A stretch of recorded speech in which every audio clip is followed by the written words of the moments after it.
ఈ రోజు మనకి నిఫ్టీ పాజిటివ్ గానే ఓపెన్ అయింది. ఫ్రైడే క్లోజింగ్ తో పోల్చుకుంటే కొద్దిగా పాజిటివ్ గా మాత్రమే ఉంది. కాబట్టి ఈరోజు మార్కెట్ కొంచెం అంటే అటు ఇటుగా అంటే కొద్ది పాజిటివ్ గా కొద్ది నెగిటివ్ గా ఓపెన్ అవ్వచ్చు.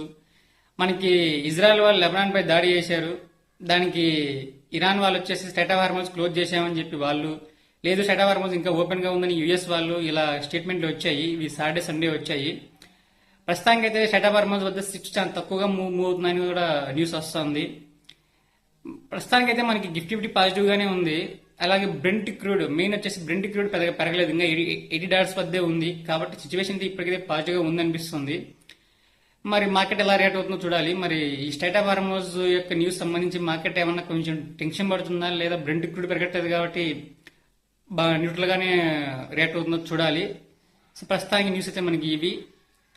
అలాగే యుఎస్ ఇరాన్ మధ్య సండే చర్చలు స్టార్ట్ అయ్యాయి. ఈరోజు సెకండ్ కూడా జరుగుతున్నాయి. ప్రస్తుతానికి అయితే న్యూస్ కొంచెం గందరగోళంగా ఉంది. కాబట్టి మార్కెట్ ఓపెన్ అయ్యి క్లోజ్ అయ్యేంత వరకు మనకు తెలియదు అనమాట మార్కెట్ ఎలా ఉంటుందో. సో ఇవి న్యూస్. వీడియో నచ్చితే లైక్ చేయండి, షేర్ చేయండి, కంటెంట్ నచ్చితే ఫాలో అవ్వండి. ఈవినింగ్ వీడియోతో మళ్ళీ కలుద్దాం.